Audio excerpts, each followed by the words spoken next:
So what I'm doing today, since there are absolutely zero fruits that set on these, and if there were some, they fell off.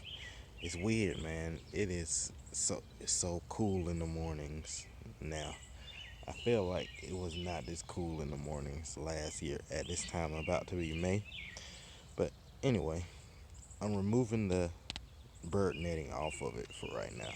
There's no fruits on here, so I don't really care if the birds get it. The only reason I had the netting up was so the deer wouldn't really mess with it. But uh, if they mess with it, they just mess with it. The leaves will grow back. They'll eat the leaves, and then the leaves will grow back. It'll probably stun it for a little while, but I don't see them just eating them every night. So we're just gonna let it stay out until we have some deer problems. Because I need this thing to go. And this bird netting, in my opinion, is training like the new growth to go. It's holding it down so it's not going straight up. So I need this thing to go straight up. So that's the most important thing right now. Like, look at this. This is what the bird netting did. So also, I believe the bird netting, the premature bird netting. So I don't think I'll have a problem with it if it had fruit on it. And I was trying to save the fruit, but since this is not, don't have any fruit on it, I need to really let it grow. But yeah, I think the birds aren't necessarily a bad thing, besides the fact that they probably will sit on the branches and break them. But I think they'll also eat some of the bugs off of the leaves. So actually, this peach plant or this nectarine is not really having that much of a problem with bugs only. I see some eat marks, some bite marks on here, but it's not as bad as what's happening to my beach plum plant. Like, there are a lot of bugs was on this one. I've been cleaning them, all these little black eggs. Not sure what type of bug it is, but it leaves black eggs, and then the leaves will start to curl and look kind of like this. I think I've cleared the black eggs off of this one, but it still looks kind of like what the rest of them look like when they had those black eggs on them. This one had a whole bunch of little baby fruits on it, and now it doesn't. I can't tell. I had the bird netting on it, so I actually don't think birds got them. I think they actually fell off. Maybe, I don't know. But here's one of them, if you can see right here. Here's one of the little beach plums. There may be just a few, but most of them look like this, where all of these was where beach plums were. So honestly, I think this plant's gonna be super productive. But for now, I'm not gonna worry about the fruit. I'm I'm gonna worry about that for next year. So I'm gonna leave the little bird netting under them so I can quickly get it when I need to, and it'll probably act like kind of a deterrent, I guess, for some animals eating the bottom. But yeah, that's what's gonna happen with this. We're just gonna let these grow. If they want to have some leaves, they can have some leaves.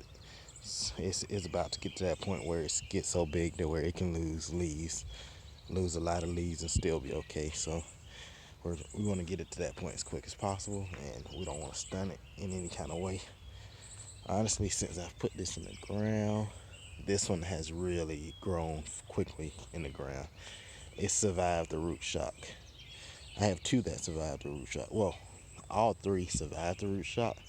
One of them showed more um, evidence of root shock, which was the nectarine. When I first put this in here, it took like a week or two to come back. Look, it's already perked up. All the leaves were like drooped.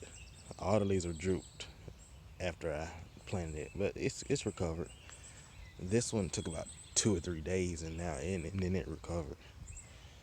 I think the quickest was the fig over here. Let's go to the fig. That thing recovered crazy. I took the bird netting off of this one. Um, this one, the new growth is a lot stronger than the other ones because As you can see, the branches are just generally the new growth is generally like thicker, has more girth on it, so it can hold up to the it can hold up to everything. It can hold up to the net holding it down. It's just gonna propel the net up, unlike those two back there, which are gonna just droop with the net on it. Got a little damage, but I don't think it's damage as much as me moving the plant. This side right here gets most of the sunlight, and this side right here gets kind of shafted on the sun. So that could possibly be it. It's just a little mad. It doesn't get as much sun as it used to, because it used to be in an area in a pot that got pretty much all day sun, and now it gets way less sun. This whole plant gets way less sun. I think it's fine. It gets enough sun. I think it'll be fine to fruit. I think it'll do good over here. But it's just kind of, I guess it gotta adapt to getting less sun. But this is probably the most hardy one I've had out here, because I got fruit last year on this. I think I might have got 2 figs off of this. This is a brown turkey fig, by the way. I got 2 figs off of this last year. I expect this thing to get at least as tall as I am, which is about 5'10", 5'11". I expect that this year. And I expect to get some fruit also. Maybe we'll get some what they call breba fruit. I don't know. There is a lot of. I'm trying to think of how small this thing was when I first got it. Like a lot of these little shoots out here, like this was not here last year. So maybe we'll get something from that. And the new growth, it's look thick. It's not really getting tall yet, but we haven't really gotten hot yet. So I think a lot of growth is coming. It's just, it got to get hot, man. It's not getting hot yet. It's kind of like perfect weather for people, around 60 to 70 degrees, but for plants and trees, they want that 80 to 100, I think, so, or maybe 80 to 90, get that heat and that sun. So we'll see. I'll keep you updated. Oh yeah, also, no bugs, no pest on this brown turkey fig quite yet, and it's supposedly deer resistant. And I've told the story before of where the deer trap just went through my yard and destroyed plants, and they did eat some of this, but they didn't like go crazy on it. They ate a couple, and then it seemed like they were like, nah, this is not good, and then they left. So maybe it is deer resistant. As far as the fruit, I don't know, but the leaves at least are more deer resistant, so that's good. So yeah, that's it.